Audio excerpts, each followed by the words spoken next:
Hello everyone, HSC concept lab पे आपका स्वागत है। मैंने लास्ट वीडियो में आपको रेक्टेंगल से रिलेटेड चीज़ें बता दी थी। आज मैं आपको स्क्वायर से रिलेटेड चीज़ें बताऊंगी। स्क्वायर के सारे फॉर्मूले, कंसेप्ट, थ्योरम सब। स्क्वायर मतलब वर्ग। सबसे पहले तो हम बेसिक चीज़ें पढ़ेंगे कि एक स्क्वायर होता है जिसकी चारों साइड बराबर होती है। तो इसका एरिया हमारे पास क्या होता है? एरिया ऑफ स्क्वायर क्या होता है? ए स्क्वायर मतलब साइड का स्क्वायर या फिर डायगोनल का स्क्वायर बाय 2। पेरीमीटर हमारे पास क्या होता है? पेरीमीटर होता है 4a। और डायगोनल का क्या फॉर्मूला होता है?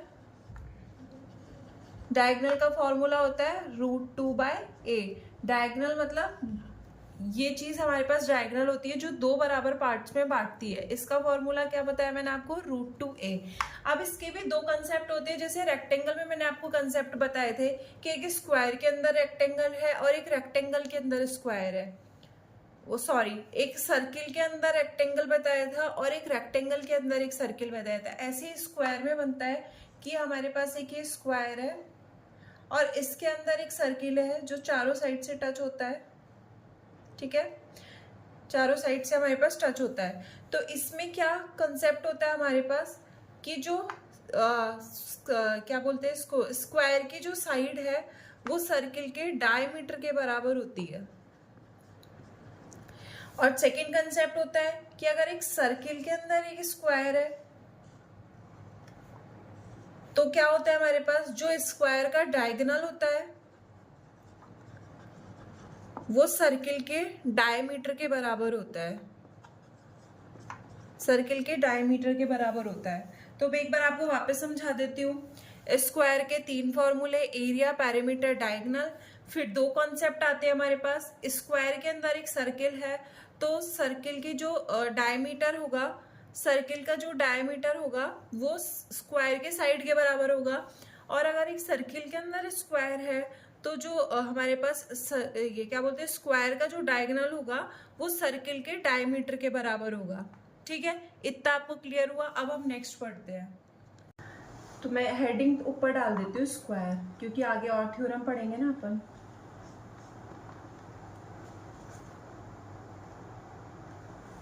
ठीक है, अब अगली थ्योरम में क्या बताने जा रही हूँ आपको ध्यान से सुनना। एक हमारे पास स्क्वायर है, ये हमारे पास एक स्क्वायर है।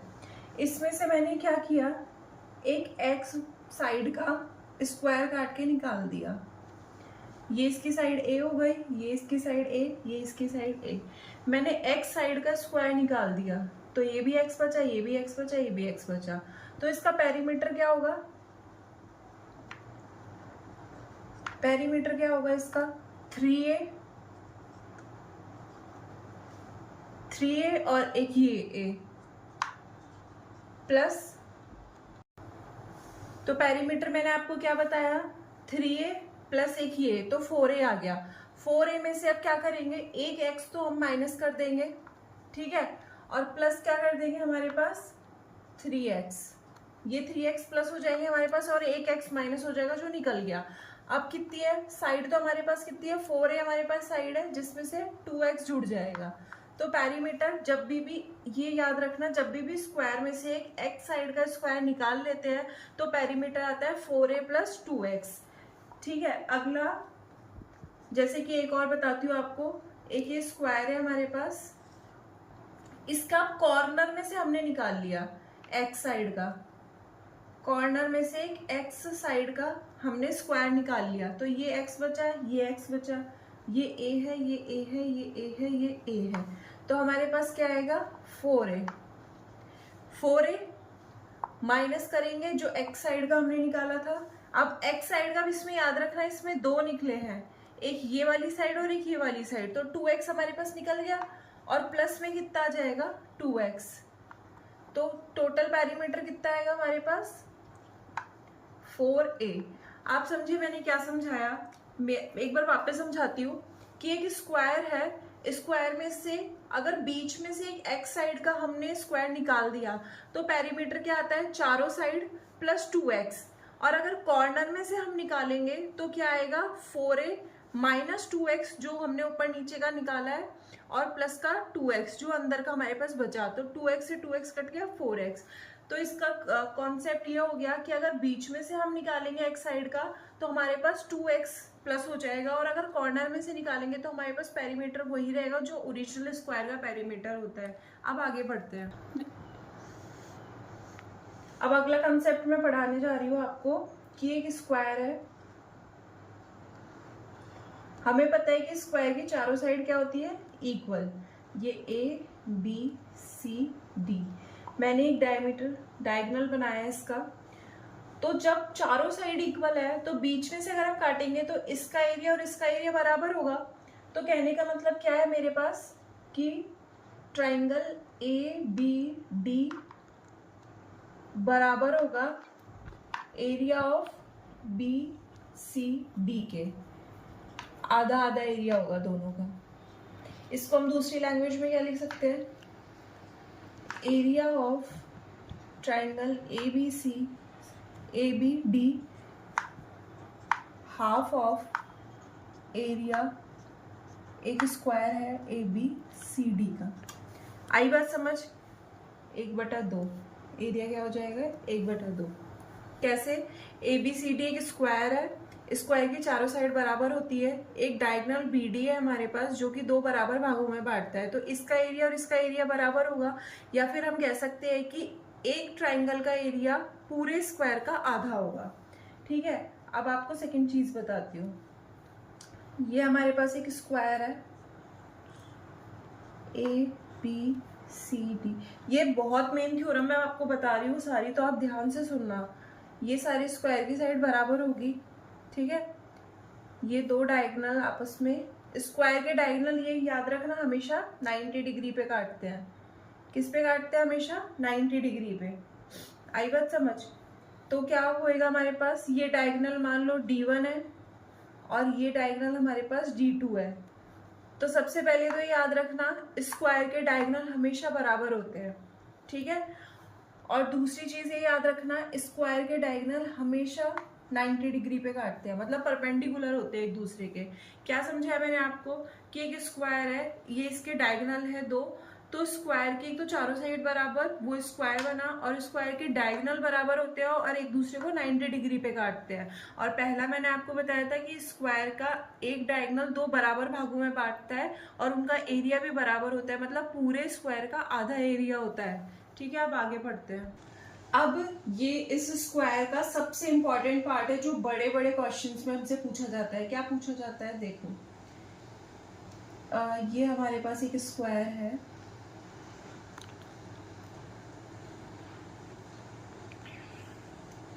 ए बी सी डी, ये सारी साइड्स बराबर है,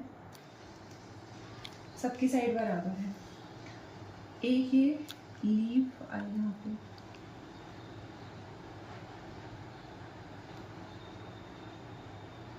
हमसे क्वेश्चन कैसे पूछा जाता है कि एक स्क्वायर है, उसके अंदर एक लीव है, तो उस लीव का एरिया कितना होगा, एरिया ऑफ लीव। तो याद रखना 4/7 ए स्क्वायर। ये क्वेश्चन बहुत बहुत ज्यादा पूछा जाता है और ये थ्योरम बहुत ज्यादा इंपॉर्टेंट है कि एक स्क्वायर के अंदर एक लीव है तो उस लीव का एरिया कितना होगा। तो हमेशा याद रखना 4/7 ए स्क्वायर। सेकेंड लीव से रिलेटेड एक चीज पूछी जाती है कि एक स्क्वायर है, स्क्वायर के अंदर एक सर्किल है जो चारों साइड को टच करता है। स्क्वायर है ए बी सी डी, ए ए ए ए, तो ये जो बचा हुआ एरिया है इसका एरिया कितना होगा, ये जो बची हुई साइड है, मतलब स्क्वायर के अंदर एक गोला बनाया और गोला जितने में आया और उससे बची हुई साइड जो होती है उसका एरिया क्या होता है, शेडेड एरिया,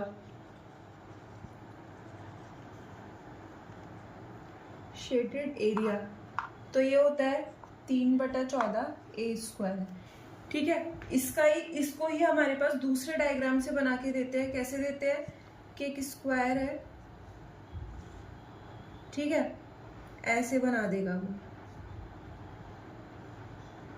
और ये जो एरिया है ना ये पूछ लेगा ABCD। इसमें भी शेडेड एरिया कितना होगा, जो शेडेड पार्ट का एरिया है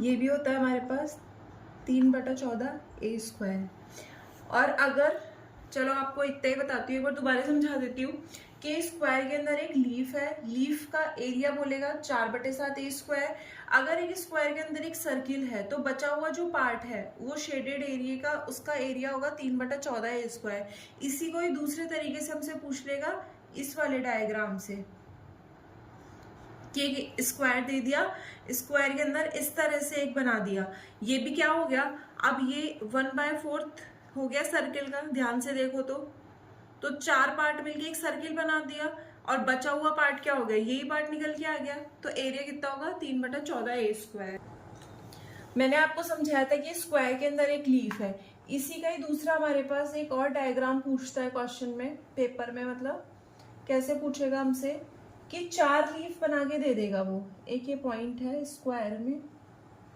ऐसे 4 लीफ बना के दे देगा वो।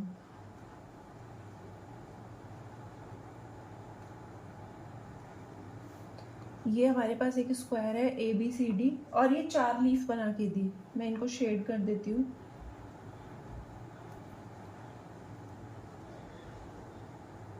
तो ध्यान रखना इस एरिया ऑफ लीफ ये भी कितना होगा 4/7 अगर हमसे एक लीफ पूछे तो भी 4/7 अगर हमसे एक के स्क्वायर के अंदर 4 लीफ ऐसे बना के दे तो भी 4/7 और अगर स्क्वायर के अंदर सर्किल बना के दे और बाकी पार्ट का एरिया पूछे तो 3/14 ये बात याद रखना। अब देखो सबसे इम्पोर्टेंट कंसेप्ट स्क्वायर का क्या बोलेगा, जब ट्राइंगल में सबसे बड़ा स्क्वायर बने, मतलब मैंने आपको डायग्राम बनाया है इधर, ये एक हमारे पास ट्राइंगल है, ट्राइंगल में सबसे बड़ा स्क्वायर ये वाला होगा जिसकी एक साइड होगी परपेंडिकुलर पे, एक साइड होगी बेस पे और एक साइड टच करेगा ये हाइपोटेनियस पे, तब इसका एरिया क्या होगा, एक बार मैं आपको डायग्राम ही समझा देती हूँ। स्क्वायर बना तो स्क्वायर की चारों कोने 90 डिग्री के ए चारों साइड बराबर, ये 90 डिग्री ये थीटा, तो ये क्या हो जाएगा 90 माइनस थीटा, ये 90 माइनस थीटा, ये 90 डिग्री तो ये थीटा, ये 90 डिग्री ये थीटा, तो ये 90 माइनस थीटा। तो इसमें हमसे पूछेगा इसका एरिया कितना होगा, स्क्वायर का एरिया, स्क्वायर का एरिया हमारे पास क्या होगा B into P upon B plus P, मतलब बेस, इधर लिख देती हूँ, ये बेस हो गया, ये परपेंडिकुलर हो गया, ये हाइपोटेनियस हो गई।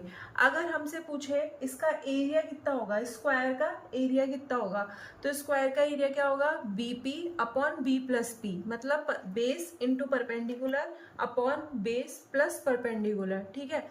और सेकंड अब बताती हूँ मैं आपको, अगला है हमारे पास, पहला हमने पढ़ लिया था कि जब एक ट्रायंगल में सबसे बड़ा स्क्वायर हो, अब क्या पढ़ेंगे जब 2 पॉइंट स्क्वायर के हाइपोटेनियस पे हो, जैसे कि मैंने आपको डायग्राम में बताया कि ये स्क्वायर है, इसके 2 पॉइंट हमारे किस पे हाइपोटेनियस पे, तब हमारे पास एरिया क्या होगा, ये वही बात हो गई, ये भी 90 डिग्री 90 डिग्री 90 डिग्री, ये भी 90 डिग्री, ये थीटा, ये 90 है 90 माइनस थीटा, ये 90 ये थीटा,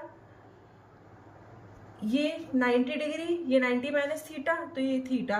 तो इसका एरिया क्या होता है, जब स्क्वायर के 2 पॉइंट हाइपोटेनियस पे होते हैं तो क्या होता है BPH upon P square plus B square plus PB, मतलब परपेंडिकुलर बेस हाइट का मल्टीप्लाई अपॉन में क्या है परपेंडिकुलर का स्क्वायर प्लस बेस का square plus perpendicular into base.